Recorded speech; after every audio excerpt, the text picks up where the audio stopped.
You'll join me in prayer. Our precious Heavenly Father, we are always grateful for the grace and mercy that you bestow upon us. As we enter into this budget cycle again this year, Father, we just ask that you would superintend this meeting, guide us and direct us, lead us in the way that best serves the citizens of the county of Washington. We ask it in the name of our Lord and Savior, Jesus Christ. Amen. Amen. Amen. I pledge allegiance to the flag of the United States of America and to the republic for which it stands, one nation under God, indivisible, with liberty and justice for all. Thank you, J.P. Lundstrom. Carly, would you call the roll, please? Daniel Balls. Here. Harvey Bowman. Here. Rick Cochran. Here. Robert Dennis. Here. Lisa Ecke. Here. Ann Harbison. Here. Sharon Lloyd. Tom Lundstrom. Here. Eva Madison. Here. Sue Madison. Joel Maxwell. Here. Gary McHenry. Here. Joe Patterson. Here. Butch Pond. Bill Ussery. Here. J.P. Pond is going to be a little late. He had to attend a viewing. He was directly tied to the young people that were killed out on the Hog-Eye Road, and they're having that viewing, but he said he'd do his very best to get here, so that's where he is. He's at the funeral home right now. Next thing before you is adoption of the agenda.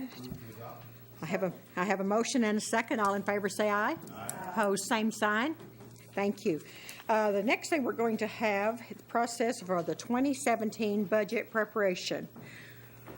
You have a letter in your manual, and I would like to read this letter that I've written to you that you'll find in front of your blue book.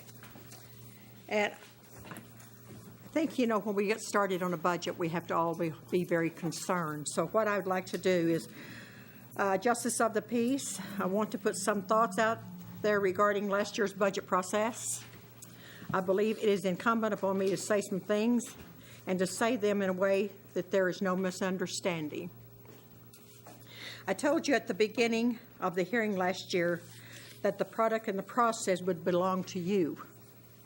I also asked you at the beginning to lay out where and what you wanted at the end of the process in terms of reserves, to justify why you wanted that number, to make plans to use how you are going to get there. You did finally determine what amount you wanted the reserves to be, but there was never an announced consensus as to the reason why this was the appropriate amount to reserves, nor was there a plan on how to get there, other than the last-minute grab at money that traditionally have gone to the road department. Once again, I am asking you on the front end, why do you want to reserve? What do you want to reserve to be for 2017, and how do you propose to get there? When preparing our budgets, we all need to know the constraints under which we are working. While I realize that with 15 different people on the Quorum Court, there may be 15 different sets of goals, you can and should, at the beginning of the process, tell us what you want by the majority vote. Last year, you spent 15 meetings. That was $45,000 of the taxpayers' money, going on line by line through budgets, only to come up to the end and say, cut operations by 2% across the board. And then, finally, to raid the road department funds of $1.2 million. You could have done that at the beginning of the process. In other words, there seems to be no thoughts in September as to where you wanted to be in December, and not just for reserves. The Quorum Court primary responsibility is the budget. The citizens of this county deserve a budget process that has focus and the significance. Second, if you have a problem or a concern with a particular department, I am asking you to take it up first with the appropriate elected official or the department head in advance of calling someone out in public. I heard it stated in the budget hearing that this is the only time we have to ask questions. That is not correct. The county officials, all of whom are open every working day of the year from 8 until 4:30, every elected official can and will avail themselves or herself to the staff to you on the slightest of notice. If you want to ask questions, you have email, phone, or in-person visits available to you. Several of you have said, I don't know why people are upset. We aren't belittling people. I respectfully disagree. Many of you cross-examine county employees in the way that would not be tolerated if you were in that chair. On this point, I cannot speak at all for all elected officials, but I can tell you this. An employee will be instructed to simply leave when they are being mistreated. If that means you don't pass the budget, then that's what it means. You would not put up with those embarrassments. It was in your way, and treat others the way you wish to be treated. And third, you're going to have to actually deal with some issues this year that you put off in 2012. When you cut $500,000 from your revenue, there are 2 points articulated over and over again. First, the reserves were too large and we needed to give the money back to the people of Washington County. And second, you could put the millage back on if you wanted to. The last goal of shrinking the reserves has been realized, and then some. Last year, you had the chance to restore the millage in the face of shrinking reserves, and you refused to do it. A large part of the problem is your conscious decision to continue to spend while refusing to replace the revenue you cut for 4 years. You cannot cut your way out of a county budget. Fourth, the county runs on 2 things, physical capital and human capital. For the last couple of years, you have neglected our investments in both, while I encourage you to hear some support for raises. I know that this is July, and a lot has happened between now and then, and the time for your vote on final budget. I would like this year's budget process to be collaborative instead of adversary. Please do not hesitate to contact me or anyone that has a budget before you. Our doors are always open. Thank you. Yes, you're recognized. I have to say that I think if we're trying to set this off on a collaborative, not adversarial tone, I'm not sure this letter was the best way to get us started. I feel like I'm being lectured to about a budget process that rested in your hands last year. To say that we're responsible for the number of meetings called, that was exclusively within your control. And there were some meetings where we came where we felt like we weren't productive. We're having a meeting on the budget in July 7th. When we know nothing about anticipated revenue. I'm sure no one out in this audience is really wanting to do the budget this early in the year. So I'm very frustrated by this. I'm offended that you're putting all this on us. You were the county judge when this court voted unanimously to lower the millage, and you did not speak out on the issue, Judge. You did not oppose it. You did not support it. You stayed silent. And so to now say that all of this rests in our hands, I think is not fair. But again, if we're going to do this collaboratively rather than adversarially, then this should have started off on a much different tone. And I hope that this court can find a way to do that despite this tone that we've started out on, which is regretful. I am going to rebuttal that. The money, the revenue, the taxes are in your guys' hands. That's what you guys do. I could have said anything I wanted to, and it would have made no difference because you had your minds made up. So I will rebuttal you saying that because the money, budget belongs to you guys. So I will let that rest there. Yes, J.P. Madison.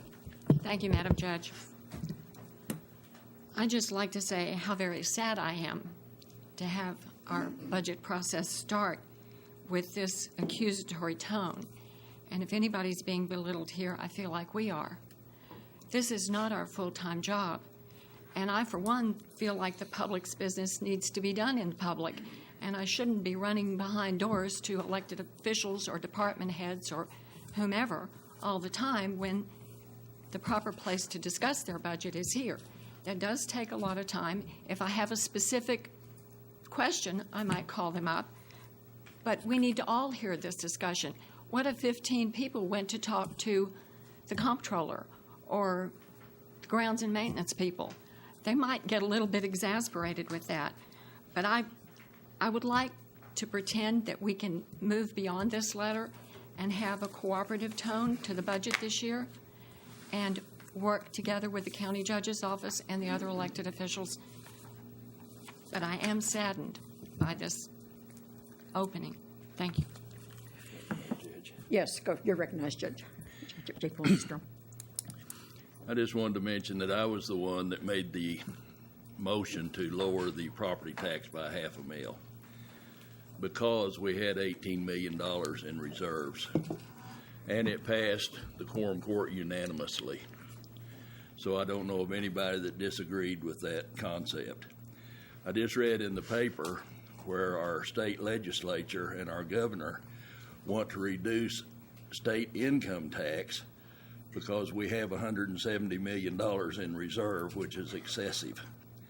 So it's not an unheard of reason for reducing taxes is when government has too much money in reserve.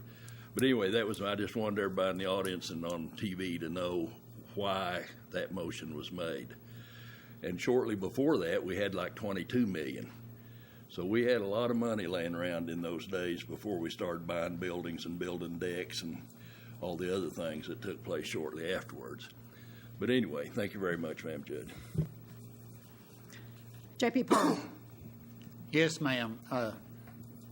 I'm one of the persons that was on the court that voted for that millage cut. And I distinctly remember being warned by you several times that it was not a good idea, that we would wind up coming short.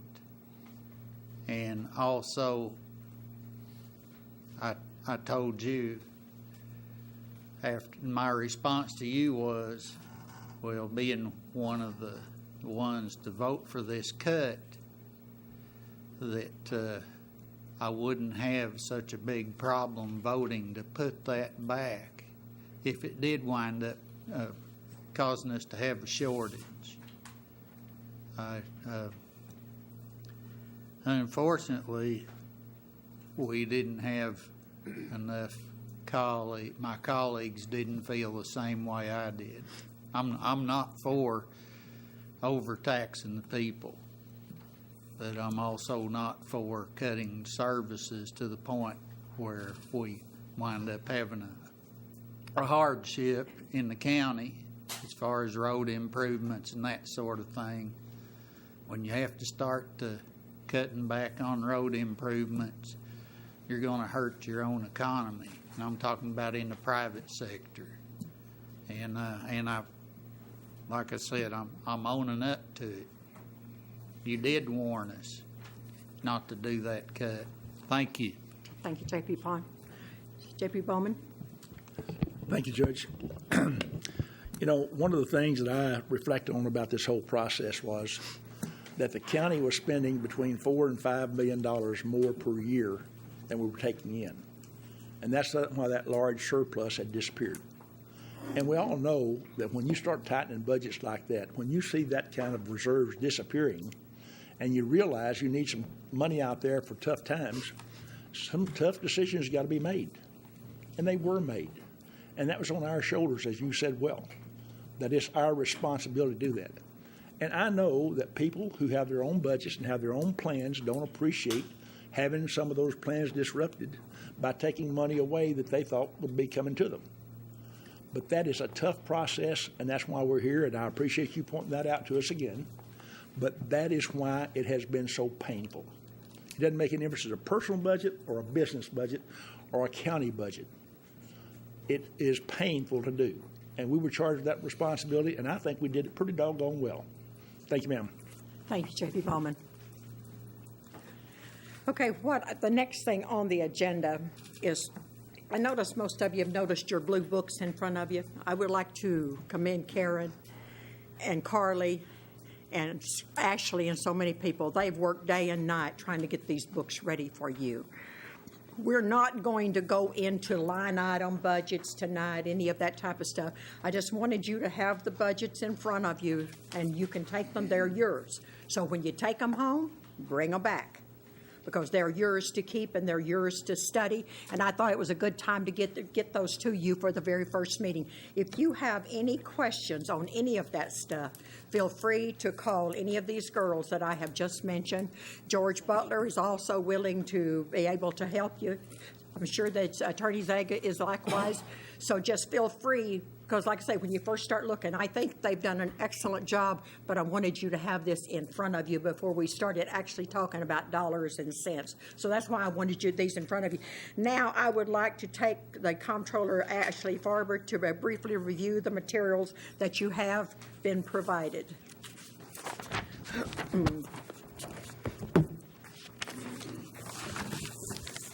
Okay. I'm just going to go over just a quick review of what we included into the book.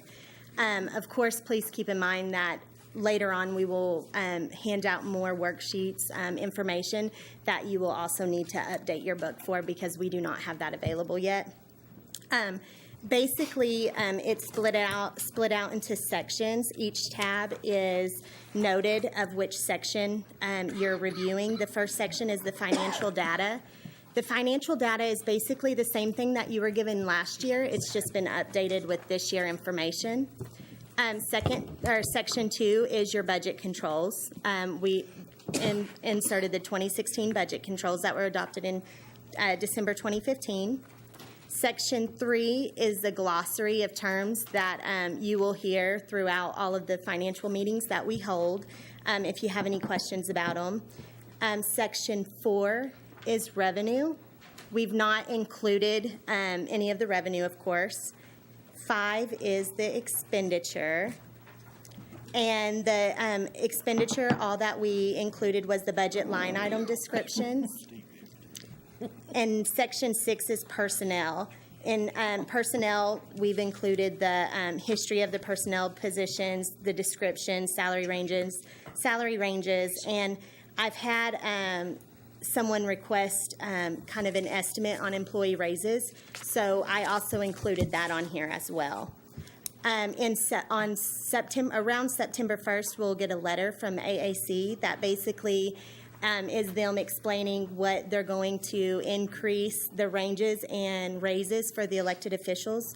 Once we receive that, I'll pass it on to you as well.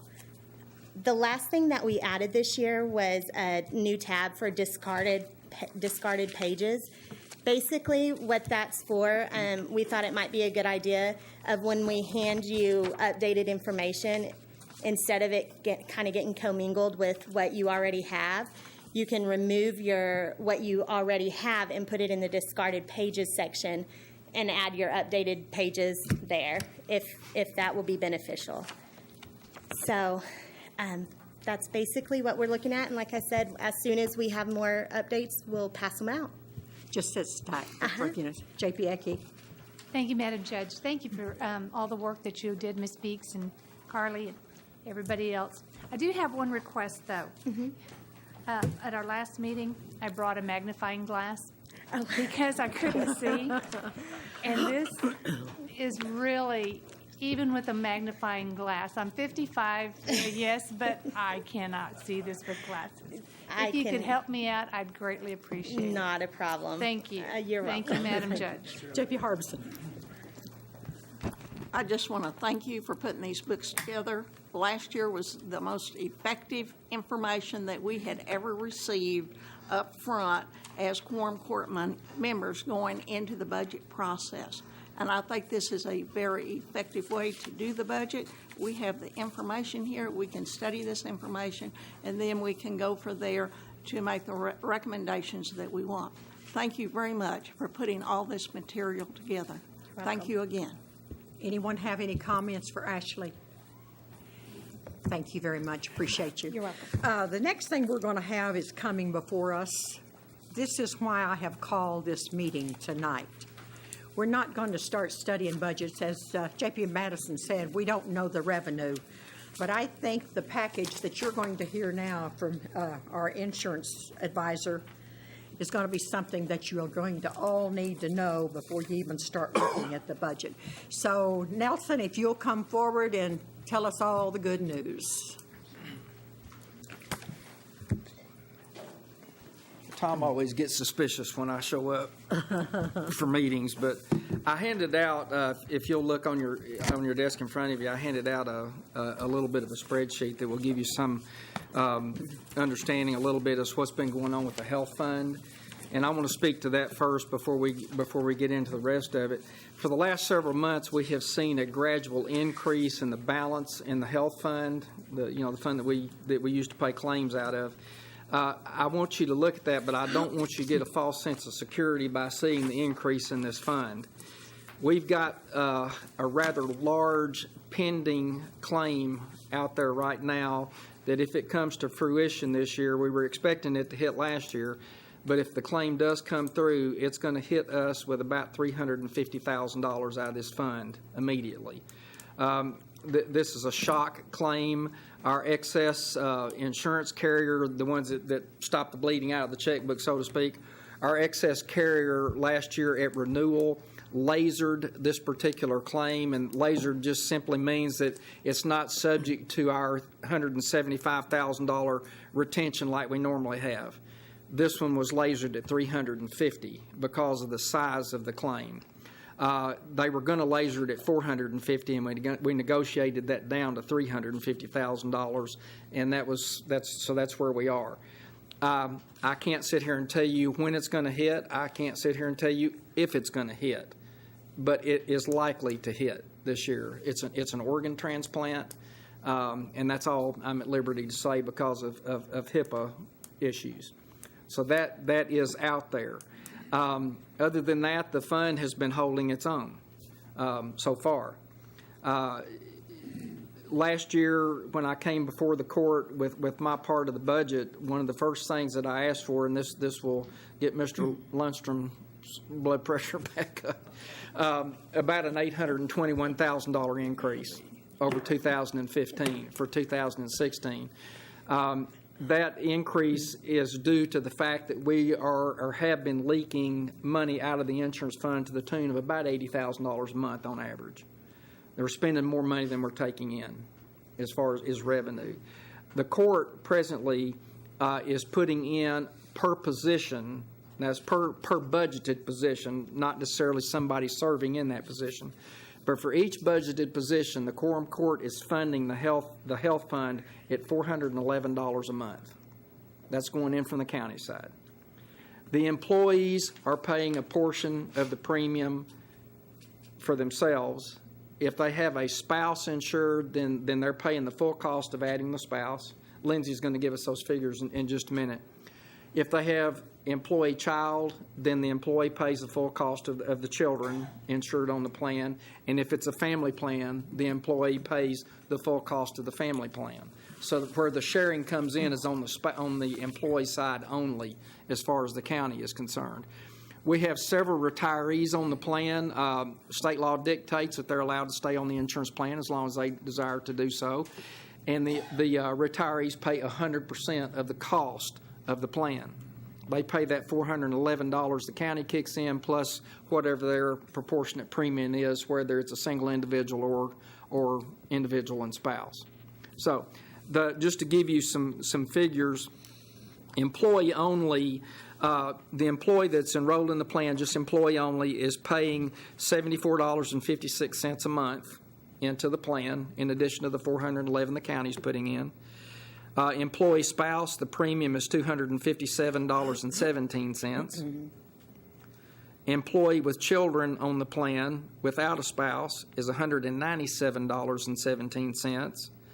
And if it's full family coverage, the employee is paying $480.16 a month for the family coverage. So that'll give you kind of an idea of where we are. And even at those levels, we're still seeing money going out of the fund typically. This year's kind of an anomaly over the last 4 or 5 years. If I could sit here, and I've made this comment to you guys on numerous occasions, if I could sit here and predict health claims, I'd retire a wealthy individual. But I can't do that. We don't know when we're going to get hit with a shock. We don't know, what's happening with people.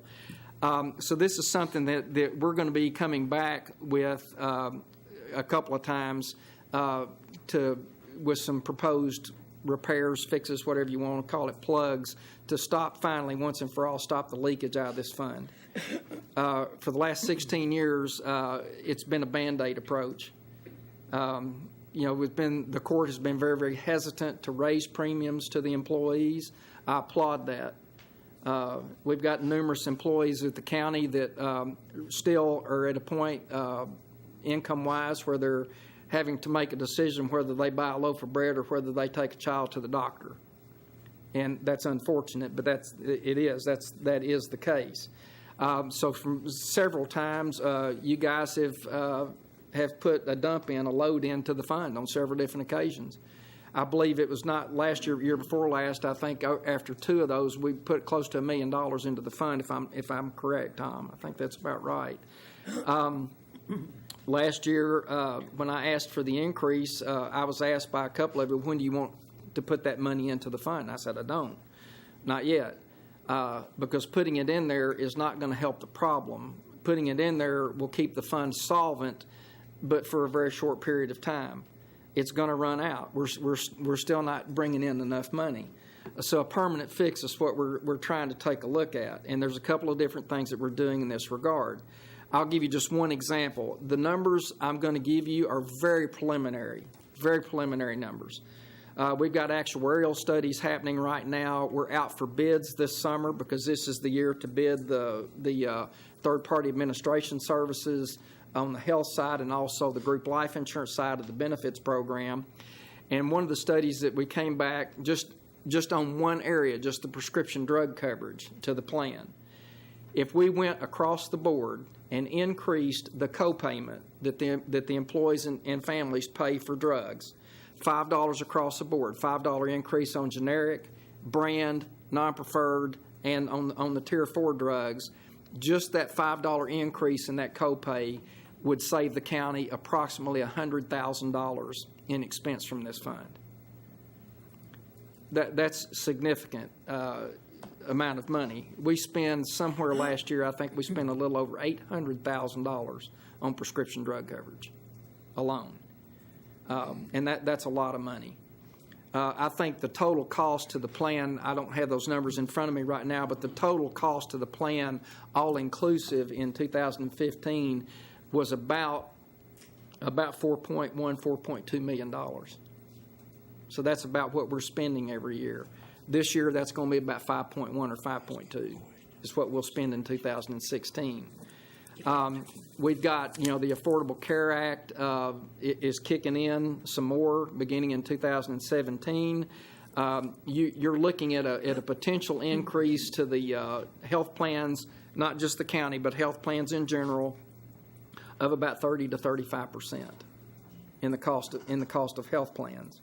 I'll give you an example. I teach at the university. My primary health care is through the university, and in the last 3 years, our deductibles have gone from $500 per person to $750 per person, and this year it's $1,250. So we're going to be looking at some changes pretty much across the board with what I'm going to recommend to you guys to do to make the plan solvent. The thing that we have to all be aware of and be cognizant of is that every single one of us that deal with this, me as the risk consultant and you guys as the governing body of the county, is the fiduciary responsibility that each of us has to make sure that this plan remains solvent. This is a really, really big issue that we've got to deal with and a big concern. So we're going to be coming to you with some more information just as quickly as we can. We will not have the bids wrapped up until probably end of September before we'll have the bids wrapped up on the third-party administration services. State law restricts us to 30 days. Once I put the RFP out there, whoever's going to bid on it, whichever TPA or insurance company is going to bid on it, has 30 days, period, and it has to be in. Some of you guys have been, around insurance companies for a long time and have worked with them before, and I can tell you an insurance underwriter cannot get their pencil sharp in 30 days. So they're going to price it high because of unexpected. They really need a 90-day lead time, and that may take state legislation to do that, to get that law changed to where it is a 90-day lead time. because there's a lot of studies that they have to do from experience, loss history, that go along with the underwriting process in order to be able to appropriately price a risk to the plans. So that's kind of where we are. Another thing that I'm going to bring back before you in just as strong a stance as I possibly can is, ladies and gentlemen, in 2017, we have got to implement a wellness program. We have to. It's going to be expensive. The payback is going to be a long way out. But it's something that's going to have to be done if we've got any hopes of keeping this plan level and keep it rolling forward. Right now, we've done a couple of things in the last couple of years to try to help this factor out, and that's encouraging our employees to go to the doctor. What we have done starting a couple of years ago is we entered into an agreement with an organization here called I Am Well. Some of y'all are familiar with them, and also with UAMS. Our employees can go to UAMS or they can go to I Am Well and receive express care. I started saying urgent care, but it's really not. It's express care. They can get in same day, get to see a doctor, and get treatment for a cold or whatever it is before it lingers and lasts and grows into a full-blown illness that puts them in the hospital or in the emergency room. And in order to incentivize them to do that for well checkups or wellness part of this thing is we waive their copay. They don't have to pay that $20 or $30 copay to go to the doctor. They can go there. There's no out-of-pocket cost. In exchange for that, both of these clinics give us a 15% discount off of the Blue Cross Blue Shield rates that we pay for everything else, which in my opinion more than offsets releasing them from that $20 copay. And that's worked out quite well in some cases, some not. I think the information that we got from I Am Well, for instance, for this last month, I think we had, 40 clinic visits a week average? 40 clinic visits a week average. That's 40 people that are not showing up at the emergency room and costing the plan $1,500 plus. It's also based on productivity as well. If we can get them to the doctor, they can go 10 o'clock this morning, go to the doctor, and be back at work by noon with some antibiotic or whatever, as long as they're not contagious. Your productivity is going to stay up. It's going to increase. And that's just one area that we've had some success in. A full-blown wellness plan, we've talked about this on several occasions. It's been about 3 years since we've discussed this. Is in all likelihood, the front-end cost is going to cost the county about $100,000. And that $100,000 is going to be the biometric screening part of this thing. That's the blood work, the blood chemistry profiles, blood pressure, BMI, waist measurements, all this type of stuff that go into biometric screening. We can and we need to do this for several reasons. Number one, we'll have a healthier workforce. Number two, it'll save us a lot of money in the long run. Now, long run, I'll just briefly speak to that. You're looking at 5 to 7 year payback for a wellness program before you see things really start to turn around.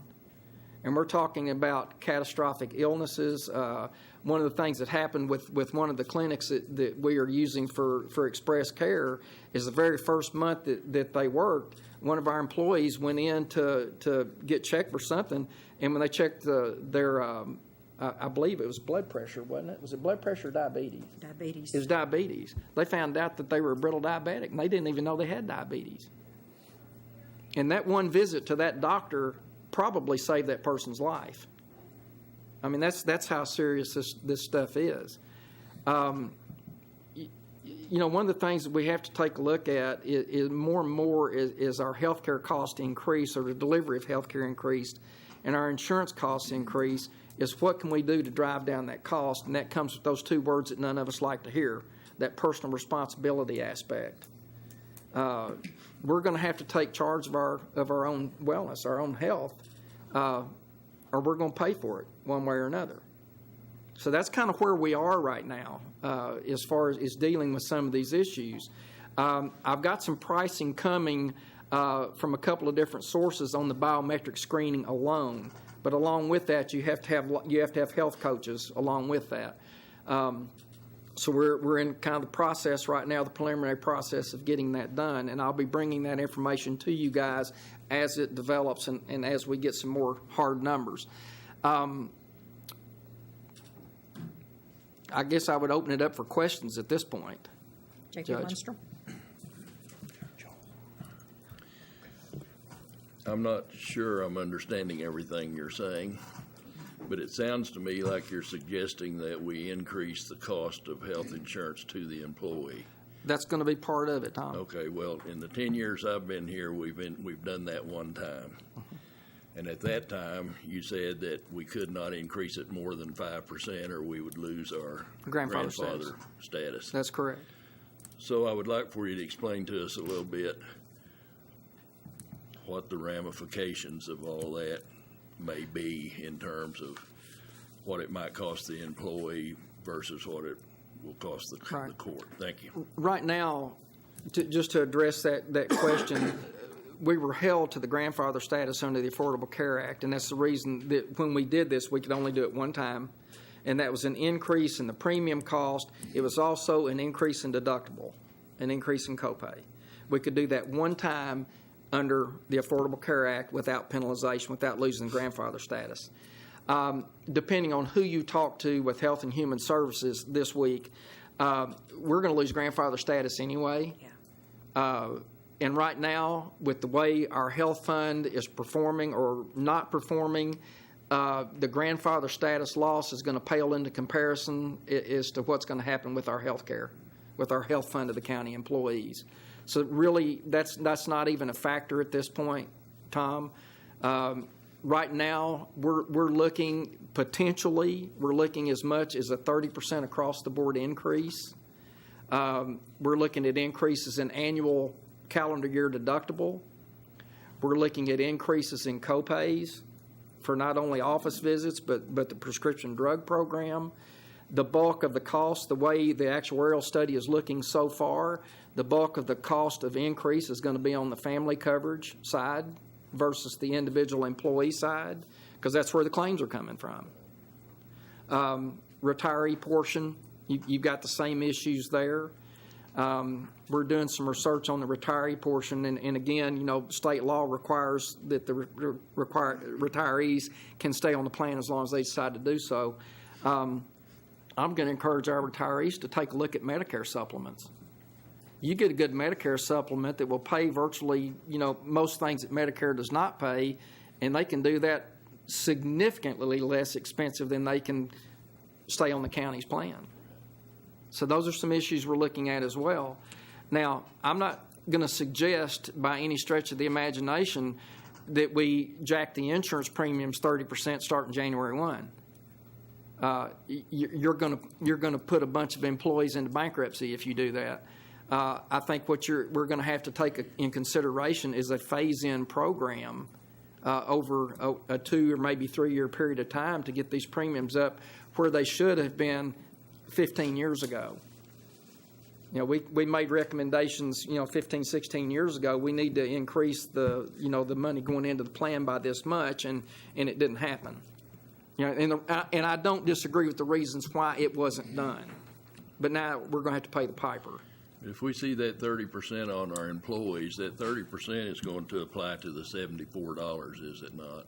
Well, so in other words, it would be on the family side of it. It would apply if we do this and it hits the employee. Part of it would be employee coverage. The bulk of it's going to be spouse, children, and family coverage. So they'd get 30% on both sides of that. Yeah. Thank you, Madam Chair. J.P. Maxwell. Thank you, Madam Chair. First of all, thank you. I appreciate your thoroughness and your proactiveness, because I think this is definitely a major issue that if we don't keep our hand on is going to overwhelm us. So I genuinely appreciate the amount of detail and the strategy that you're going at it. And I think we're all just having to accept, whether it's within the county or personally, that healthcare has just, and insurance has just increased. And fortunately for our county employees, it hasn't increased for them as much over the last little bit. But like everything else, cost of living raises, et cetera, all these things come up.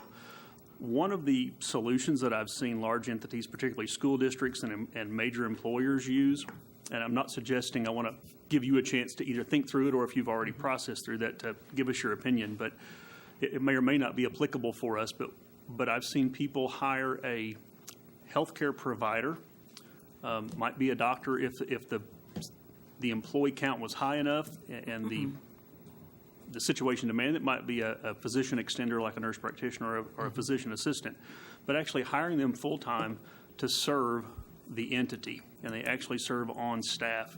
And that did a lot of things. One is it let us control the costs. I'm looking at the wellness plan implementation that would allow offsetting a lot of those costs to actually do those screenings, et cetera, in a phased-in, incremental, reasonable rate.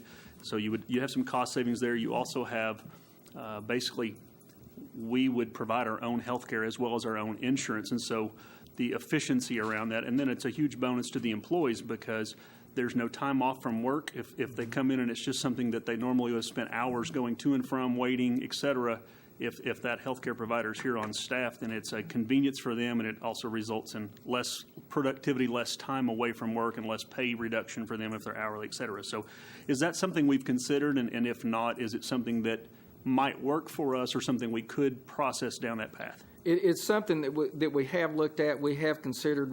Before we went with I Am Well and UAMS, we were approached by a physician to do an on-site clinic, which is, I believe, is what you're referring to, Joel. An on-site clinic, and Lindsay and I both have visited with the city of Fayetteville, and also I have visited quite a bit because I've worked with Pace Industries off and on some, and Pace has been very, very successful with that. But you're talking about thousands of employees versus 600. That is something that does bear taking a look at strongly. The cost factor in the payback period very well might be more rapid by having someone on staff. But again, that's something that we would have to take a look at as a part of the whole wellness program. The thing that you get into with an on-site clinic, other than the convenience aspect of it, is the sheer cost of getting into it and maintaining it.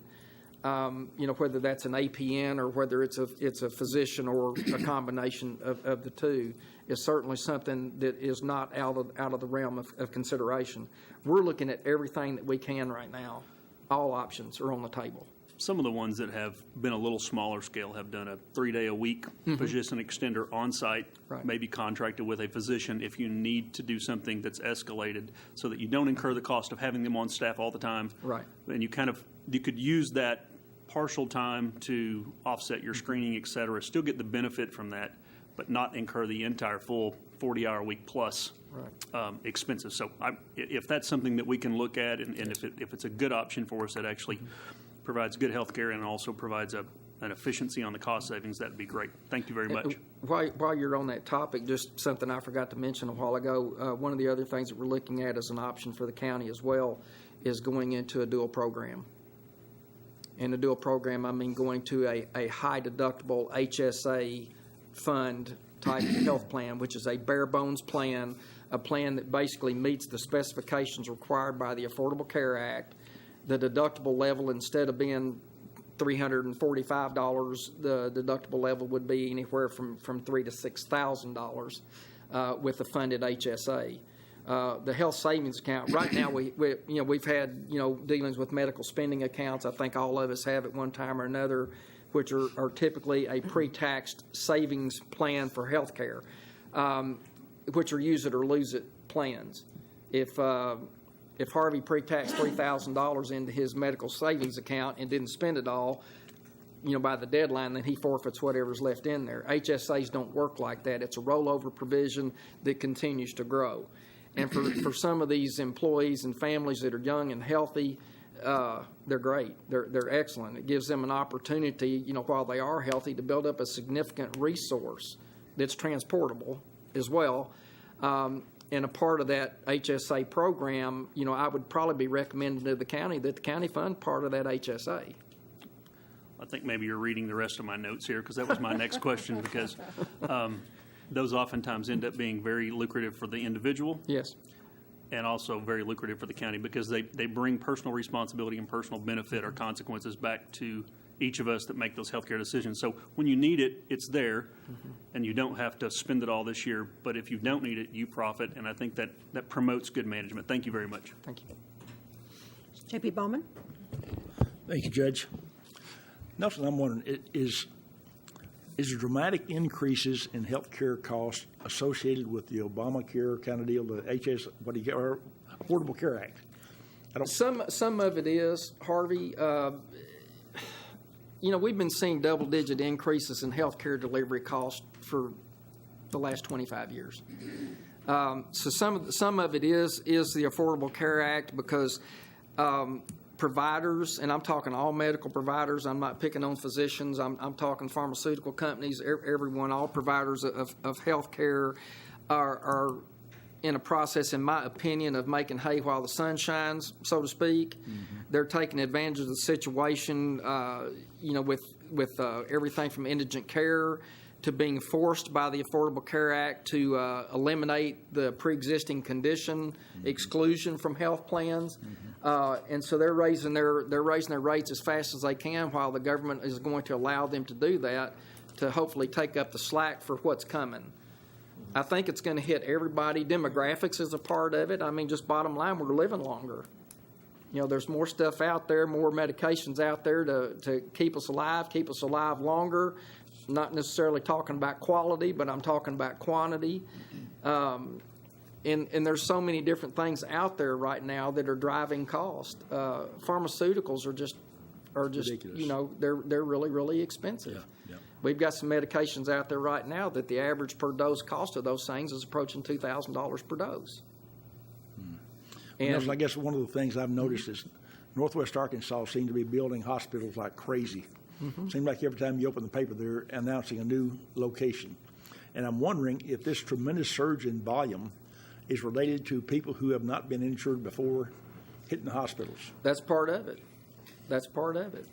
They've not been able to go to the doctor or haven't felt like they could go to the doctor.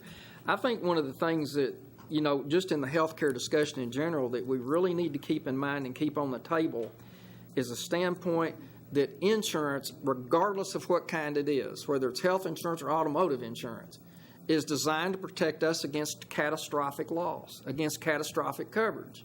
It never was designed to pay for you to go get a flu shot. But that's the way that it's evolved, and just bottom line, and I'm going to make a comment here, it's probably going to get me nailed to the wall, but I'm going to make it anyway. We're spoiled. And by that, I want to explain that for Scarlett's benefit. we're spoiled from the standpoint that we overutilize specialty care when it's not medically necessary. We jump and run to a specialist, every time, all right, my hand swells up. I'm going to the orthopedic clinic. I'm not going to go to my primary care physician. Can my primary care physician diagnose it and treat it? 90% of the time, yeah. But I'm going to go see the people that deal with that. And I'm going to pay, instead of a $75 office visit, I'm going to pay a $150 office visit. So we overutilize specialty care. Managed care programs that came into play back in the late 1970s that just didn't work was basically designed as a gatekeeper system. It was designed to triage, for lack of a better term, to go through the gate and let them triage and see, okay, if it's medically necessary for you to go to an orthopedist or whatever, then okay, we'll make that referral. But if it's something that is treatable that we can treat and handle, then why go to that expense? Have you had any feedback about the election coming up and what might happen if we get a change of administration? It's talking about doing away with the Affordable Care Act. I hesitate to speculate. I would say this. I think the possibility or probability of repealing the Affordable Care Act is very, very slim. I think what you're looking at here is there is going to have to be some stark changes to the Act. There's some good parts to the Act. There's some not good parts to the Act. It's a starting point, and that's where I would probably have to leave that. It's done some good things. I mean, it's helped families, for one. instead of your college student getting kicked off your health insurance when they're 22 years old and still trying to get that 8-year bachelor's degree or whatever it is, then they're allowed to stay on the plan until age 26. None of us get pre-X'd anymore for pre-existing conditions. Whether we're, I would be 100% uninsurable if I went into the marketplace today under the old rules because of my heart surgery. There's not a health insurance company in the world that would touch me. That's true. So there's good and bad with it. The bottom line is, and this is a personal thing with me, is that they passed the bill before they read it. They didn't know what was in it. That's true. And that's a problem. Yep. I'm a political agnostic. I want to put that right out on the table. I don't like any of you, but I'm just saying that nobody read it. The Republicans didn't read it. The Democrats didn't read it. The Independents didn't read it. They passed it. Yep. And that's the law of the land, and we've got to deal with it. So it's gonna be painful, and it's gonna be 10, 15 years down the road probably before it gets ferreted out, if it happens that quickly. Thank you, Nelson. Sir. J.P. Cochran. Thank you, Judge. Topic is the wellness program. I'm a member of one, and the way ours is structured, you get a benefit or a reduction in premium if you participate. Doesn't include spousal or children. Would this program have that same type of plan, or are they required to participate no matter what? Well, what we're looking at preliminarily in the wellness part of this thing is required participation. Okay. If you choose not to be a participant in it, you're going to get hit with a surcharge. Okay. It's going to cost you more. There are some plans that also include the spouse, not the children, but the spouse, and the biometric screening would apply to both. Okay. And it's one of those things where, okay, Steve goes on the plan, we do Steve's biometric screening, and all of his stuff is just out of line. It's all out through the roof. Well, Steve's premium would be higher than someone that's within normal limits. The first year, if we do the biometric screening, and my goal is to kick off a wellness plan starting January 1, 2017. That's my goal. Mm-hmm. We do the biometric screening in November during the open enrollment period. You get your baseline. You've got a 12-month period of grace before anything happens. We're going to do your biometrics again at open enrollment in November 2017 and see where you are. If you're making progress towards your plan or you're within normal limits, it's revenue neutral. If you're off the charts, it's going to be higher. If you participate in the wellness program and you're going to the doctor and the doctor's treating you for high blood pressure, for instance, or whatever that is, and you're making progress, then you can earn those credits back. But what about somebody that's its blood pressure is just as good as it's going to get? It's going to be high. They're on medication, they're exercising, they're watching their diet, and it's not going to get any better than that. Well, that would take their physician writing a letter and saying, look, this is as good as it's going to get. They're doing everything they can to keep it within reason. This is it. Then they would be able to earn those credits back. We're not going to penalize somebody that can't medically get any better. Right. It's people that don't want to do anything about it that are going to get hit. Right, if they don't participate. Yes. Actually.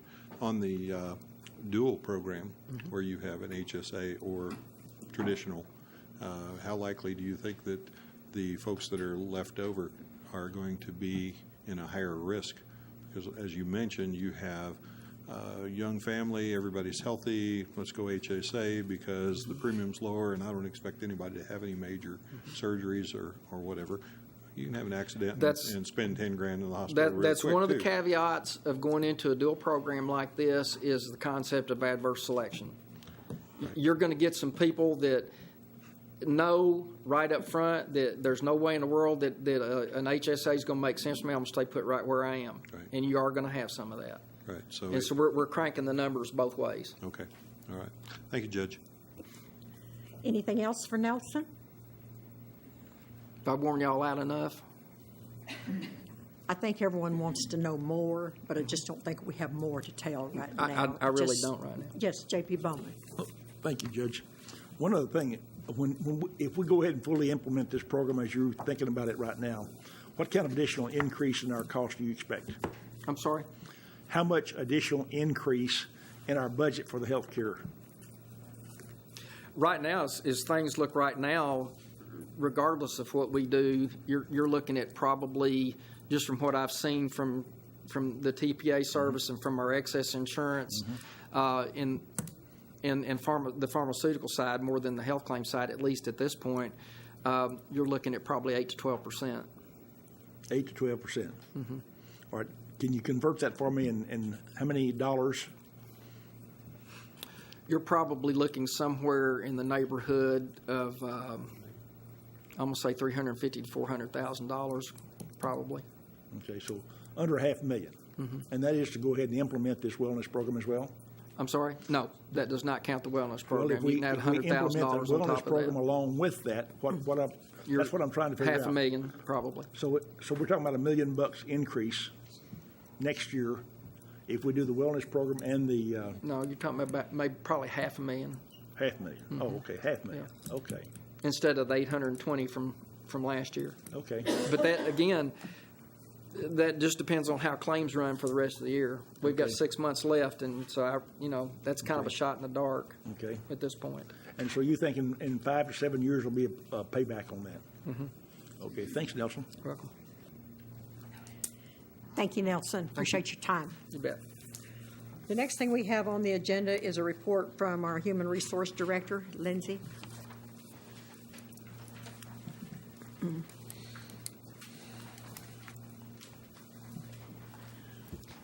Thank you, Judge. I've asked Karen and Carly to pass out some documents to you that I did not anticipate having ready by tonight, but some of our department heads and elected officials have scrambled all day to make sure we had these numbers so you would have a little bit of a more accurate idea going into budget cycle how this overtime rule that we're looking at is going to affect our employees. And so what I'm going to give you tonight is just a very light overview of the effect of the changes to overtime and the employees that are affected, and maybe some ideas or solutions we've come up with, along with some ideas I was requested to present. And so we're going to cover those today once everybody gets a packet. One more. Can I borrow yours? I'm sure it's in the right order.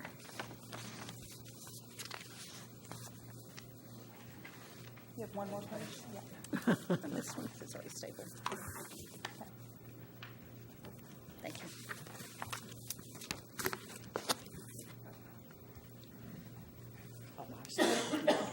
Okay, starting on the very first page, what you see before you is just a list of all of the employees in the county that's currently exempt and fall under the new federal threshold for overtime. And so basically what the law has done, what the DOL has done, is they've updated their regulations, and where previously there was a threshold of a little over $23,000 required for an employee to be exempt, which was obviously very low, they have changed that number to $47,476 before an employee can be exempt.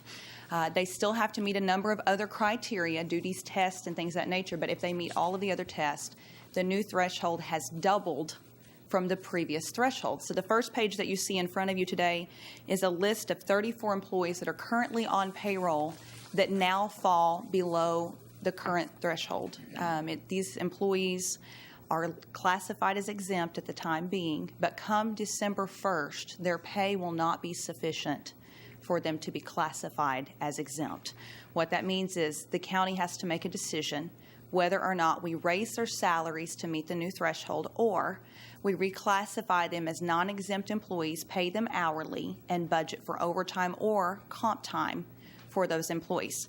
So what I have on page 1 is simply a list of all of those employees, the amount they currently make, the amount they are below the new threshold, the departments they report to, and their current job title. As you can see at the bottom of the page, those 34 people are currently $210,301 below the threshold. So if the quorum court just said simply, we're going to move everybody that's currently exempt up to the new threshold, it would cost $210,301. That's not what I'm going to recommend you do. But that is, if you just moved everyone up, that would be your cost. Any questions on page 1? Page 2 is really where I want to get. So over the last 2 months, I have been looking at each one of the county employees and trying to identify people that I thought could work as an hourly employee and maybe be given comp time in lieu of overtime so that it works within the current budget, or that their overtime would not be so significant that the department would have to increase their overtime budget. I've also reached out to a number of the department heads and elected officials, especially if they had more than one person on this list, and discussed with them whether or not they felt like the employee in question could be treated as hourly or they needed to remain in exempt status because of a significant amount of overtime. This new list that you see on page 2 is kind of a breakdown of those two categories. On the top 17 people, these are people that would definitely, if they were reclassified as hourly, they would absolutely definitely have overtime. They definitely would have to have some monetary budget for the amount of overtime they would have. So you either raise their salaries or we need to make a decision on overtime. The people at the bottom of the page, the bottom 17, are people that either the department head or their elected official has identified, or they're just so significantly currently below the new threshold that we've identified that they will need to be converted to an hourly rate, and then they need to probably go with comp time or overtime. As you can see in the middle column, that each one of those people have laid out before you on the bottom section, whether that's comp time, how much overtime they're estimated to have if it's overtime. On the top section, you can kind of see an outline of how many hours per week the people that will qualify for overtime currently work. I'm going to start off with line 1. The person on line 1 works an average of 20 hours of overtime per week, and no, that's literally per week. And so if you budget for the next year and you decide to make this person hourly, we have to account for the fact that they're working 20 hours over 40 per week, and we have to pay that 20 hours at overtime. And so what I've tried to do for you is just lay out each position, the person in the position, the department it affects, and how those people fall within budget. Questions on page 2? Yes, J.P. Yes. What did you give any consideration to the hybrid method where Yes. you would? Okay. It's actually on page 3. Oh, okay. Yes. Okay. I'll wait. J.P. Maxwell. Yes. Briefly explain 207K. Yes. It's kind of a special classification. Under the Fair Labor Standards Act, we are given a special exemption for people that are in law enforcement or classified as firefighters. The exemption allows these employees to work a few extra hours per month before they actually reach overtime. So where every other employee has a straight 40 hours and then their overtime, if they're designated as a 207K employee, they're allowed to work a few hours over that. In the case of the sheriff utilizes 12-hour shifts. He schedules most of his jail employees to work 4 days on, 3 days off, and then the next week 3 days on, 4 days off. They're allowed to get an extra 6 hours per pay period before they reach an overtime status. So it gives us a little bit of flexibility to where we can work those people a few more hours. They're getting compensated straight time for it. They're not getting compensated overtime until they go over that classification. Any other questions on page 2? Okay. Page 3 is really what J.P. Madison is wanting to get to. This is kind of a little bit of an overtime cost analysis, and I've tried to break this down very, very specifically by department. The first section that you see on your chart is the road department. And what I've given you, you can see the name of the employees, their current annual salary. You can see what that would be at an hourly rate. And then you can see how much they're currently below the new overtime threshold. I have taken and calculated how much they typically work in overtime and what that cost is. So, for instance, on the road department, if you'll look directly below the chart, I've given you the notes that help me come up with my figure. Road department has a meeting every single day before work, 30 minutes before. So they work a minimum of 2.5 hours overtime per week if they are a supervisor. Exception to that would be, obviously, if they had a sick appointment or they took some vacation time, they might get that off. On an average week, they all have 2.5 hours minimum. And then during certain times of year, icy roads, rain, those conditions, they work significantly more than that. Just as a baseline, we gave half-hour credit for that time period. And so 3 hours a week overtime by 52 weeks in a year. They work an average of 156 hours of overtime per year. So if you look at the fifth column over where it says overtime costs, you see what that 156 hours costs the county on an annual basis. And so the numbers in red, you can see the amount below the threshold that we currently are is $29,495.94. If we calculate what the overtime cost is to make them hourly, the overtime cost is $34,464.57. So on a very conservative estimate, it's going to cost more to pay overtime than it is to bring the current employees to the new threshold. The reference that J.P. Madison made to a hybrid method is the Department of Labor actually allowed another classification, and what that is you can reduce the employees' base wages and then calculate how much overtime you expect them to work. And that base wage plus overtime equals their current salary. So in a sense, what you're doing is, just to put it plainly, you're creating a situation of forced overtime, but that forced overtime allows them to earn exactly the same rate they're currently earning. So it's considered cost neutral. That is the next column on your chart. You can see the hourly rate you'd have to reduce these employees to in order to make it cost neutral to the county. And if you look at column 3, you can see how that compares to their current rate. And the dollar amount reduction is the amount of reduction they would take in order to make this cost neutral to the county. The only thing I really want to point out about this method is there has to be a little bit of care taken, because on some of these positions that are like this one that's a grade 19, if you reduce it too much, you sort of break JSAP. Because JSAP has a salary structure with a minimum and a maximum. If you take it below that minimum, then it's no longer within the range. And so there needs to be some consideration given to making sure those costs are within the range. But you can see kind of how that falls. I've done the same thing for the sheriff's office, and I've done the same thing for the county judge's department for you to review and analyze and make a decision. I wasn't going to make a recommendation at all. Actually, when I first started this, I was just going to present the data, but I've had several people ask me over the last couple of weeks if I would at least give my recommendation.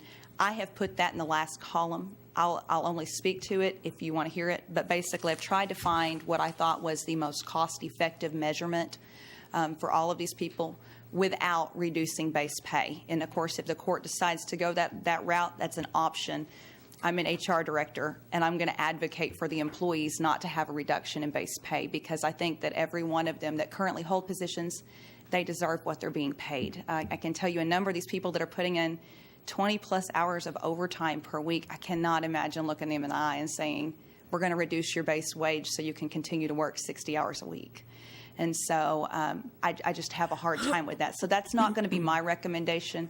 The court has the ability to decide what they will, but I've tried to give you as much information as I can. I will tell you right now, these numbers can change tomorrow, and probably will, as people move in and out of positions. And then also, if we have any positions that go through JSAP for re-rating over the next few months, it may move some of these people off of this chart. But right now, at the recommendation I have, it would cost the county a total of $81,507 to bring everybody compliant with the new overtime regs. Lindsay, what would it cost to pay the overtime?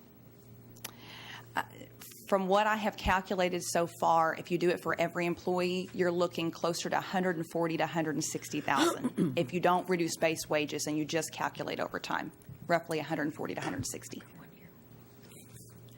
J.P. Madison. Thank you for doing this. It looks like at least on page 3, the middle spreadsheet, 2 of the people we couldn't reduce to hourly because they would go below minimum wage. Yes. Okay. Yes. So it's not an option for everybody.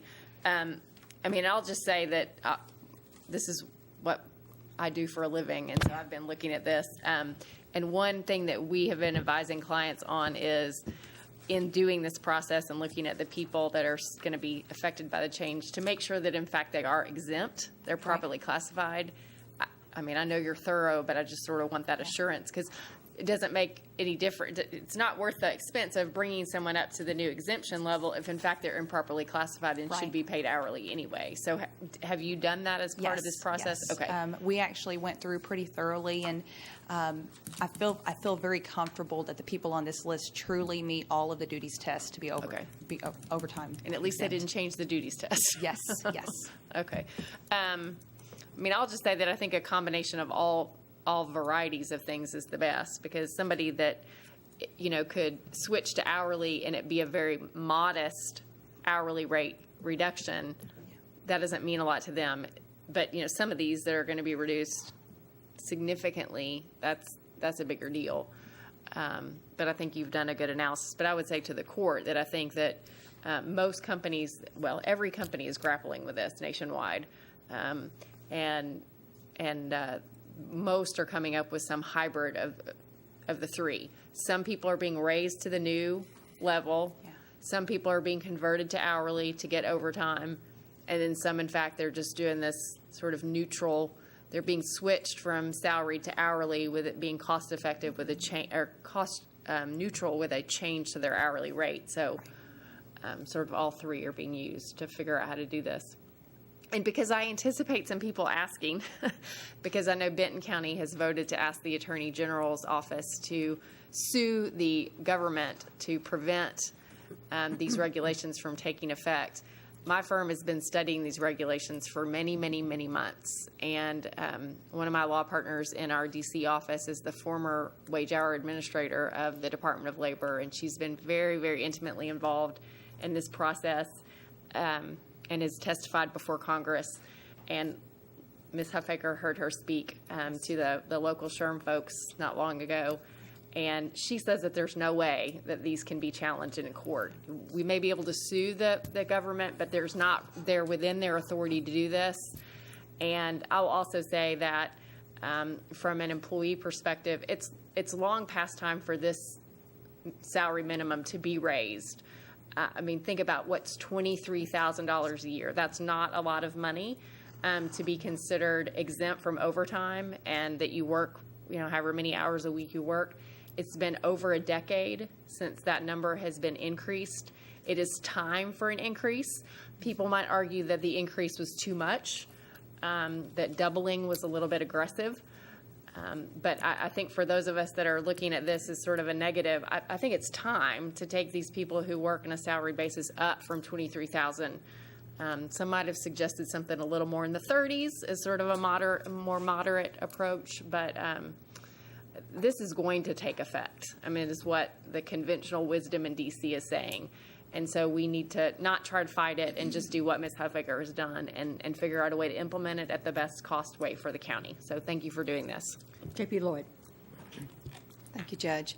Just quickly, I understand and I appreciate the proactiveness that you've done on this, and it's been very thorough. But just on a political note, wasn't this an executive order? So could it possibly not go into effect? I mean, December 1, or was I mistaken on that? I mean, I'm going to defer to J.P. Madison. Okay. It's not an executive order. It was regulations that were published under rulemaking authority of the Department of Labor that went through extensive rule and comment making period. That's the way we make regulations. So it was not the subject of an executive order. It was proper rulemaking authority of the Department of Labor. It was made law? Well, it's a properly made governmental regulation. Yes. Okay. All right. Thank you. That was my question. J.P. Maxwell. Thank you, Madam Judge. Just a quick question. One thing I want to do while we're doing this process is not to unintentionally harm the employees. If we change their hourly rate in some way, are we going to put their benefits, their retirement, all those other peripheral things, is there any potential to harm that? Even though it might look like their paycheck is revenue neutral or maybe even increased if we change those either with a hybrid or one of your other options. I'm just concerned, is there anything we should be aware of that might affect them in other arenas? As long as they continue to bring the same amount of money, gross money home, no.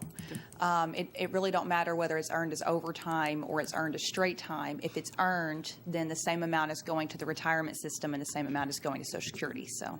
And then the follow-up question is do we have any restraints on us as to if we do one employee one way, do we have to do them all that same way, or is there any flexibility in this and kind of at our discretion? You do have flexibility to designate different employees differently. Of course, the only thing we need to consider is when we get done, make sure we do a good analysis so that it doesn't have some unintentional adverse impact on a particular group of people. But we absolutely can differentiate between not only individuals, but job titles and things of that nature. Thank you. You're welcome. J.P. Harbison. That was my question, where we had to adopt something that covered everybody, or we can put them into groups, and then we can do each group according to what is the best for the employees and for the county. Yes. Okay, thank you. You're welcome.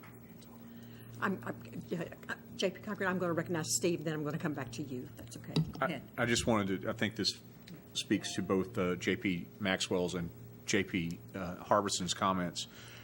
One of the things I'm working on at Lindsay and the Sheriff's Office recommendation is sort of taking some of these classifications of employees and doing exactly what y'all are talking about.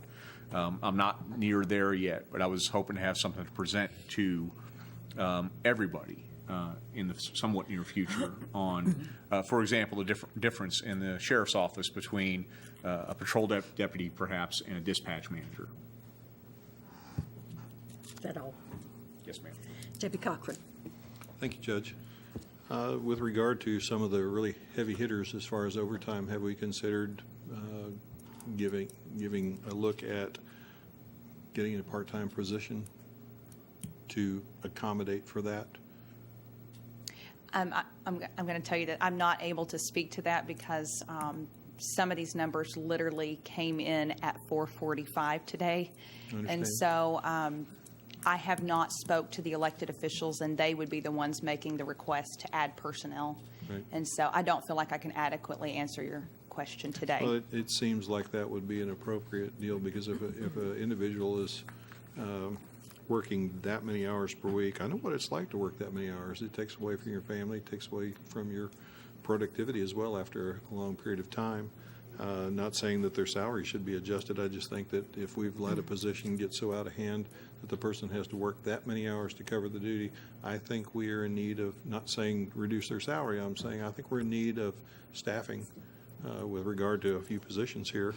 You know, as much as I like seeing Karen here every time we come in here, and I know I get emails from her at all hours of the day. You know, it's got to wear you out.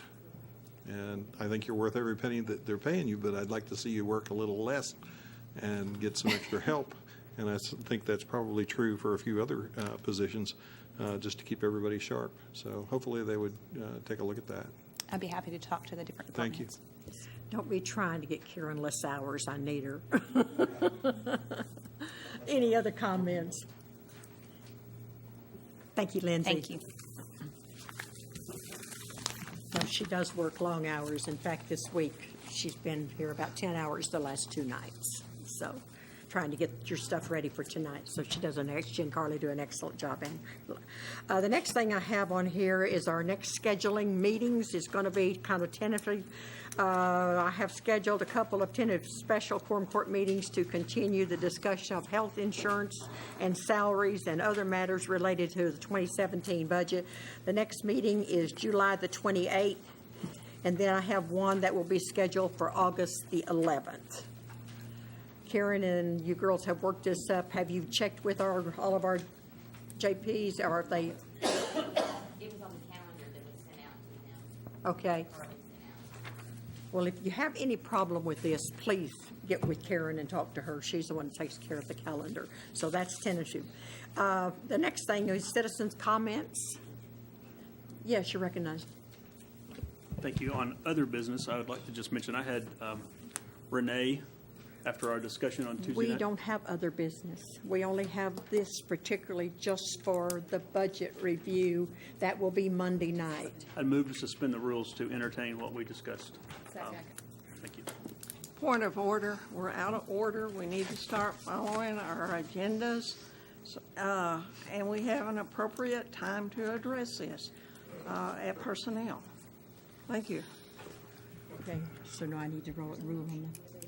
Judge, I believe that motion to depart from the agenda, it can be raised anytime before adjournment.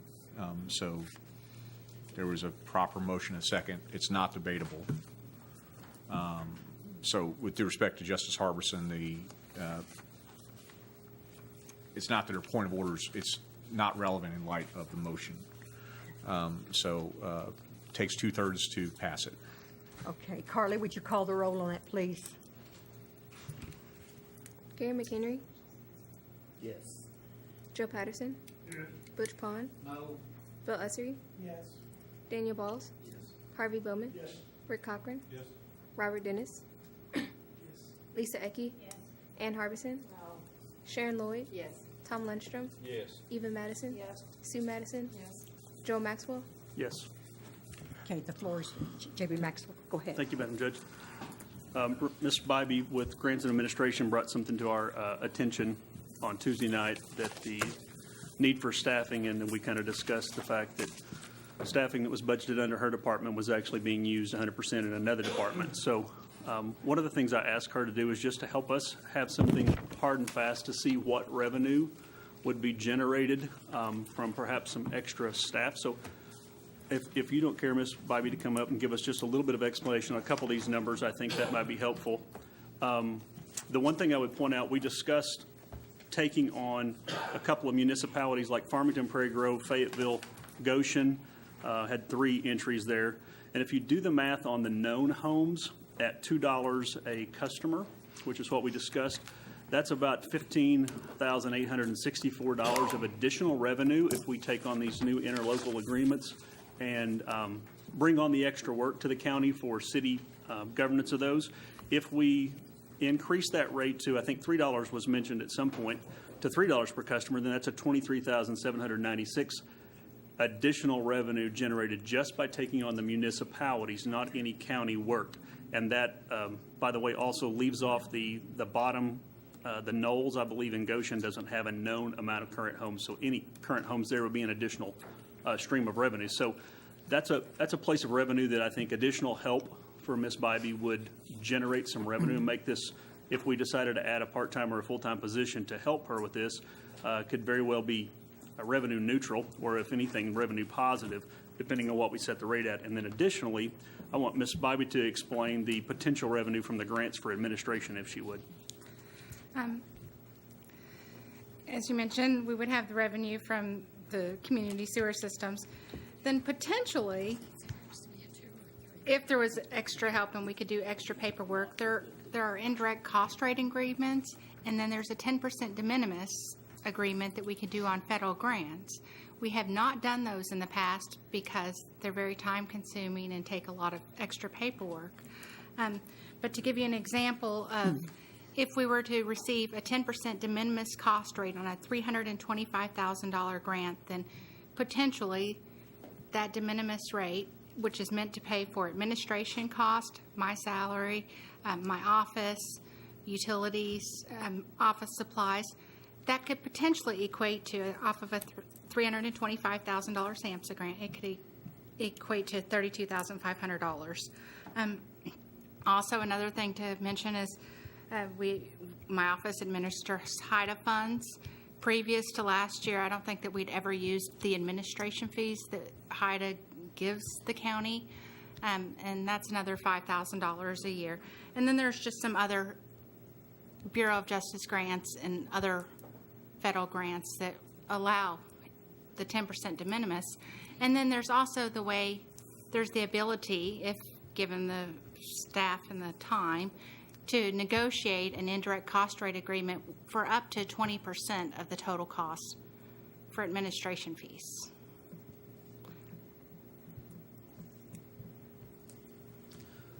Well, I wanted to bring this just so that we could take a look at it. If we're entertaining giving her some help, I think this would be, it looks like if the numbers look correct, just on the sewer system alone, that there would be some revenue neutral, and then any additional funds that we can generate from these federal grant administration, et cetera, that she's pointed out might be. So I would open that up for her.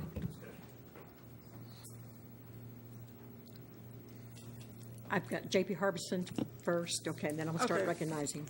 On the administrative fees on grants, this is pretty standard to take that out, and you're saying that this money is not being taken out for administration of these grants?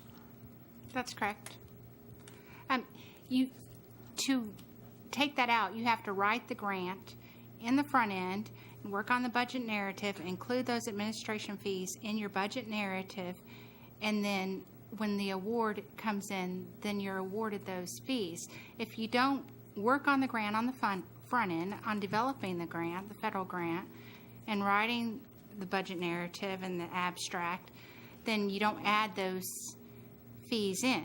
Previously, we didn't do the writing of the grants. Departments did pretty much their own writing of the grants. We got involved in some grant writing with the SAMHSA grant and with another drug court grant through Bureau of Justice.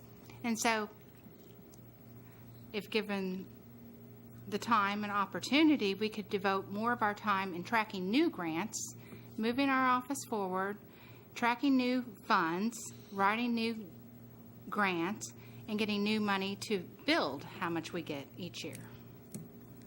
Okay, I just thought that was a standard on all federal grants. Because of all other grants that I have ever been involved in, this is a standard administrative fee was always deducted. Thank you. J.P. Lundstrom.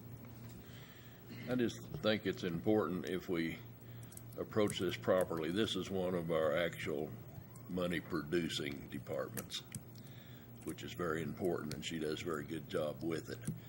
But with all this extra paperwork that some of this requires, I would personally prefer to look at a full-time person as opposed to a part-time person. Although it may cost a little more, initially I believe these sewers will cover that salary, even if it's in the minimum 30,000 range. I don't know what grade it would be, but even in that range, I believe it would be appropriate, and that would give her the help she needs to actually do a better job than she's able to do now. Thank you, Madam Chair. J.P. Ecke, did you have your hand up? Yes, ma'am, I did. Thank you, Madam Judge. That was my point, for you to make it clear, very clear, that you are asking for a full-time employee to assist in this, in your department. So that way we can pursue that, correct? I'm asking for whatever the court wants to give me. I'm good with any help.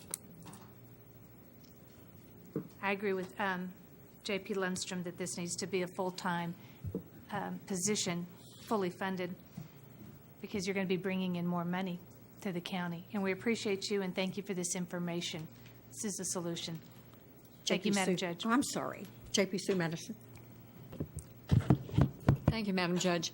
First, let me say that we actually thought you had help for these kinds of duties. It was at least a surprise to me the other night to find out you didn't. On taking care of the sewer operations in these subdivisions, that additional workload, can you make any kind of guess about how heavy a burden that will be? Is it going to be something that's a big deal once a month, or is it going to be daily that it's monitored? You know, it comes and goes and flows. It's my experience in the past ordinance that we had. We had 7 subdivisions that we monitored before. Now we have 12 with the potential of 14. So that workload will increase, and I would say that it would probably be 50 to 60% of the time would be spent on working on subdivisions. And if I were given a person, I'm looking for somebody with wastewater background to be knowledgeable of operations and maintenance issues. So somebody's going to have to physically go out and look at these things periodically. It's not just a matter of filing papers in the office. I think that's necessary given the situations that we've had. Since we looked at Valley View personally, I would think that. Yes. Okay. You mentioned something just briefly that was a tad disturbing. You said previously the departments that benefited from these grants handled all of the paperwork or administrative duties on the de minimis costs. Did I understand that right? No. Each department wrote their own grants previously. How long ago are we talking about? Under Mr. Blankenship, that they all write their Yes. own? And still today, most departments still write their own grants. We only have a few large grants right now. The goal is to expand the Sure. number of large grants that we have. But has the business of administering the de minimis costs, the overhead, that you've perhaps That's abandoned taken care because in of the that project workload? abstract and the budget narrative, and that was done by each department previously.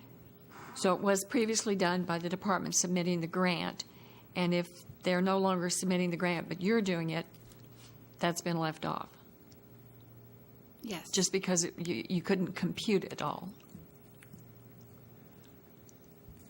Yes. So it appears to me that there's another revelation here, that you've taken on duties that previously were done elsewhere in the county, or else they're not being done.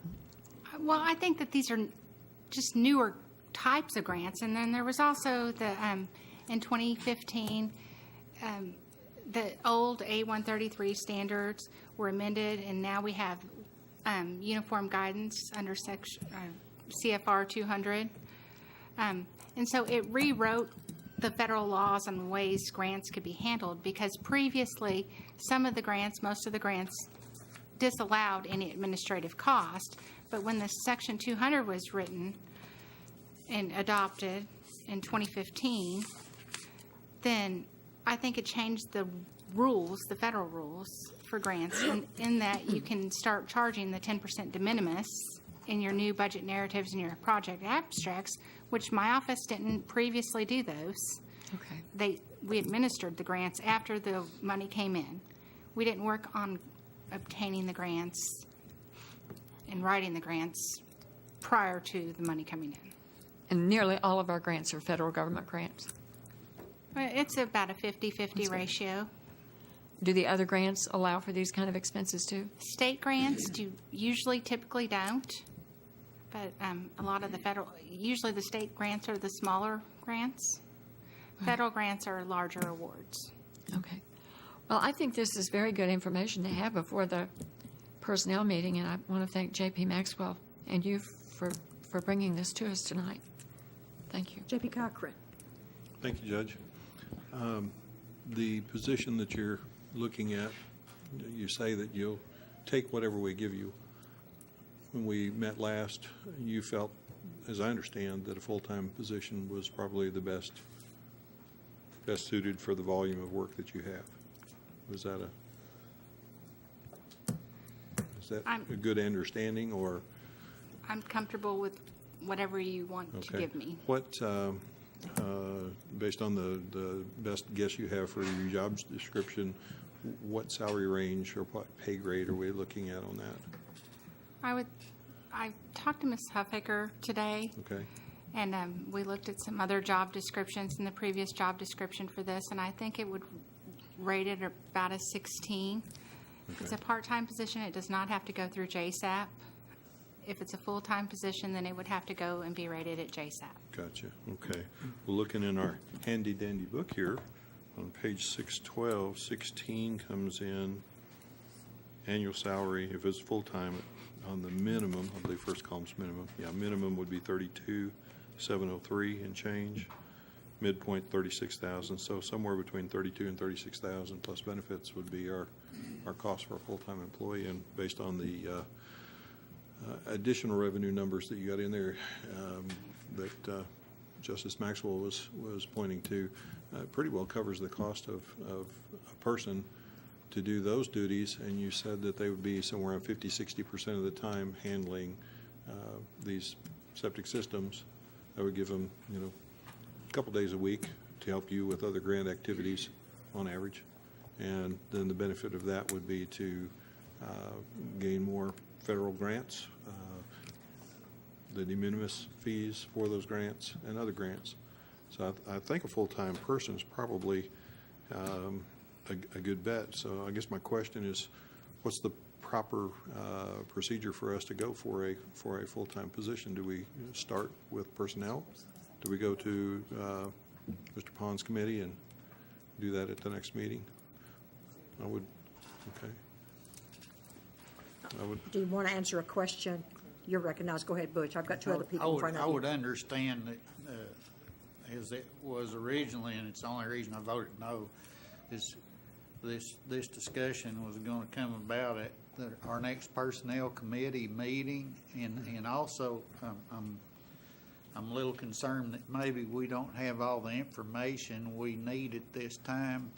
The other question that's kind of being brought up from this discussion is, and Ms. Bybee is maybe not committed to whether it needs to be a part-time or full-time position. Possibly that's because this is a little soon for discussion because we haven't done the research yet. And my question was going to be to Ms. Bybee, when might we know whether this needs to be a full-time or a part-time position? Would it be by personnel committee meeting on the 11th or possibly not? I don't know that we would be able to give you that information that soon. So I think a lot of it we're not going to know for sure, because we're looking at some future things. I mean, like the sewer fees going to come in regardless. So I don't know why that's even a big factor. George, why don't you come up to the mic because your voice is soft. Come in regardless. I'm not sure why that's a factor. The sewer fee is going to come in regardless. If we're monitoring them, they come in regardless. If they fall under our jurisdiction, they're going to come in no matter what, whether or not we have a part-time person or a full-time person. The other things that Renee was talking about, I think we're trying to increase the administrative fee. It requires a lot of extra paperwork. So I don't know. I mean, the grants administrator has always been part-time. Pardon me, the assistance grants administrator has always been part-time. I realize things change and jobs grow, and so I don't know that we're going to know that for sure. I had felt like initially that a part-time person should suffice. Granted, it's hard to find the quality of help that you want in a part-time person, at least in certain areas, and so it's difficult to find qualified people. Sometimes you luck out. So I don't know that we're going to know for sure whether or not it justifies a full-time position.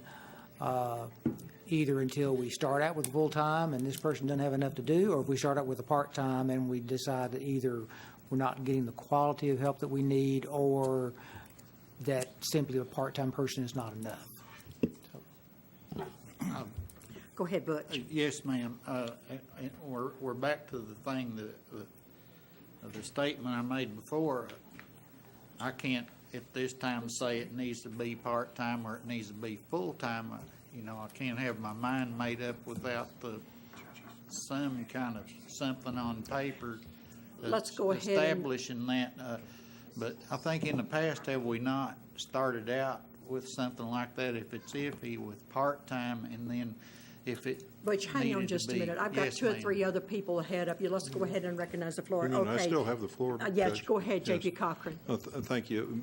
Basically, I think my answer is there, that we do need to pursue through the next personnel committee meeting, and Yes. Ms. Bybee come to us with a recommendation of what her needs are and how we approach that through personnel and come on through the normal thing. So that'll be on your agenda, Mr. Pond, and we'll go forward with that. Thank you, Judge. J.P. Harbison.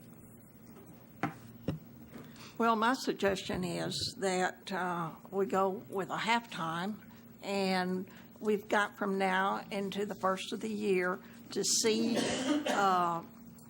how this is going to work out. And if we need a full-time person at that time, we can put it into the budget and, vote on it and go from there. I mean, And this is why I voted against this, because we really can't make a decision on this. It needs to be made at the Personnel Committee meeting, and all the details at that time can be worked out. Thank you. JP Eva Madison. Thank you, Judge. So we kind of got to this issue, and Ms. Huffaker was nodding her head. This position will have to go to JSAP to be rated based on a job description, as will the other position will have to be re-rated because of the reduction in duties. So both positions will have to go to JSAP before they can come to personnel for us to be ready to do anything. But, I mean, I think that's already in the works, so I think that's going to happen as quickly as it can. But I wanted to ask you, how many hours are you working per week right now? You? 45. Okay, and how many hours is Mr. Butler helping you, would you estimate? Whenever I need him. I don't know. Yeah, it's just here and there whenever Okay. she needs me. When you held the other position, were you the split duties of legal assistant and assistant grants administrator, how would you say the split was of your time? I would say, of course, it varied upon weeks and circumstances, but I would say probably 60-40. It was a pretty even split. Some weeks, and it just depends on how you calculate it. Like some weeks, I would spend 85% of my time on the county attorney's side because we had stuff going on. And then other weeks, I would have a sewer blow up or something, and then I'd spend 85% of my time on that side. And so you would just have to calculate it through the whole year. Okay. Well, I'm sensing in your demeanor today that you've been a little reluctant to tell us what you really need. And I'm just going to say that listening to what everybody's saying, we want to hear what you need, and I think you're going to get it. And so I think you need to not be afraid to say what you want and what you think will benefit your department. So I don't know what's holding you back, but please tell us. I hope that by next week or whenever the calendar opens up for this issue, don't be afraid to say, because I think this court is being very receptive to your needs right now, and I would just encourage you to say it, because if you don't ask for it, you're not going to get it.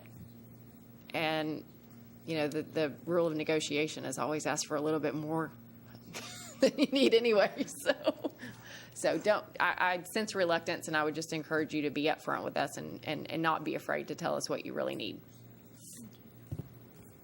Any other comments or questions? Oh, I'm sorry, JP Lundstrom.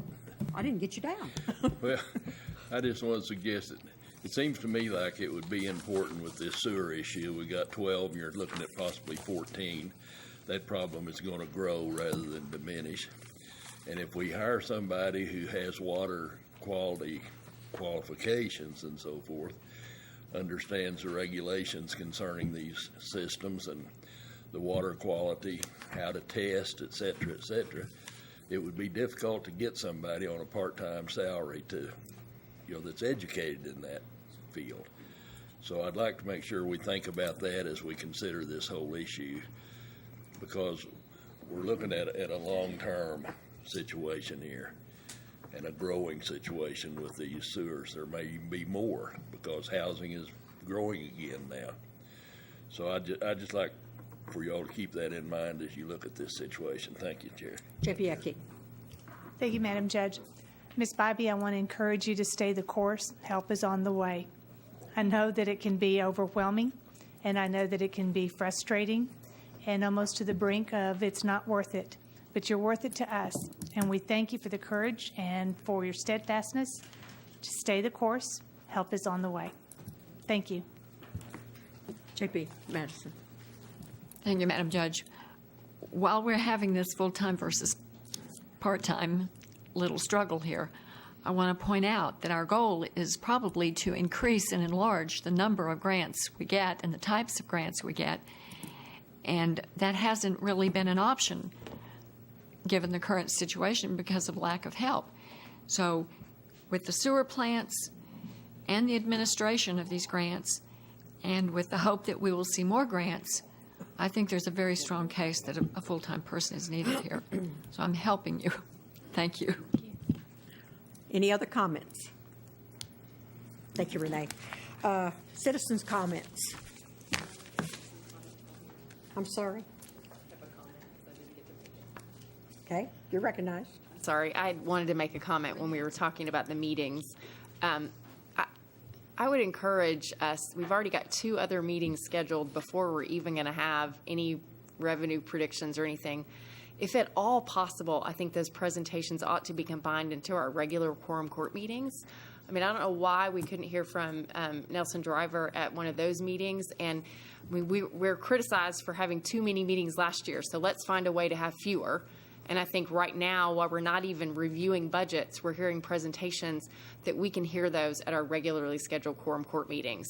Because, I mean, already hearing that there's going to be another meeting this month and then another meeting immediately, like following that, less than 2 weeks later, that's just excessive. It's just not necessary. And so if we're trying to save money, let's combine them. And if we have to stay at quorum court a little bit longer, that's what we're here for. Thank you, Judge. Yes, J.P. Bauman? Thank you, Judge. You know, one of the things, I think we got a good representation of departments here tonight. And I think everybody in this room knows that one of the options for dealing with budget issues is to increase taxes.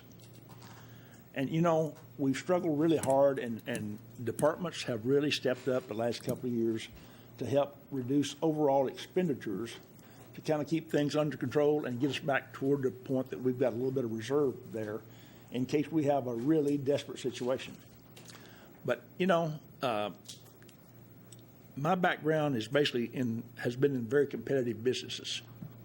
And we know that for businesses to survive, they've got to continue to improve efficiencies. Now, I know that it's real easy to go ahead we've never done it that way before.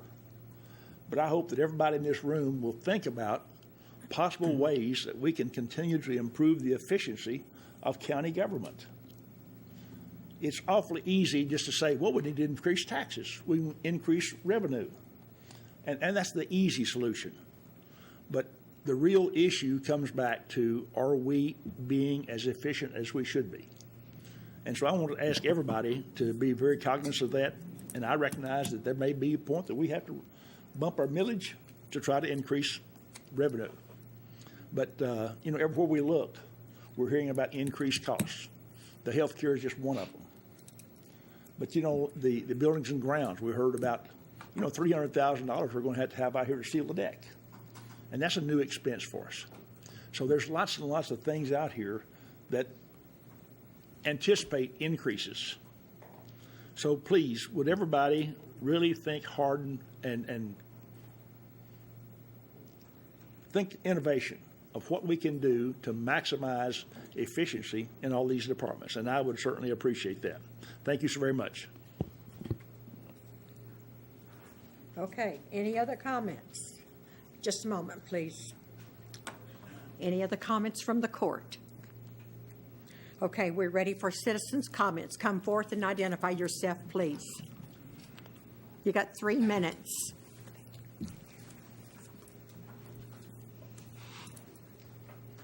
Thank you, Judge. I appreciate it. My name is Lorraine O'Neill. I live at 3001 West Weddington. And I just wanted to comment on the part-time, full-time discussion that was taking place regarding this in response to J.P. Bowman's comment about being responsible and efficient. I feel like there is probably an untapped amount of labor out there that is very qualified that would welcome a part-time position. And keeping in mind about the budget, which is what this is, start out with a part-time, with the option letting the potential candidate know that it could potentially go to full-time if needed. Thank you. Thank you very much, ma'am. Any other comments from the public? Do I have a motion to adjourn? Do I have a second? Yes. All in favor say aye. We are adjourned.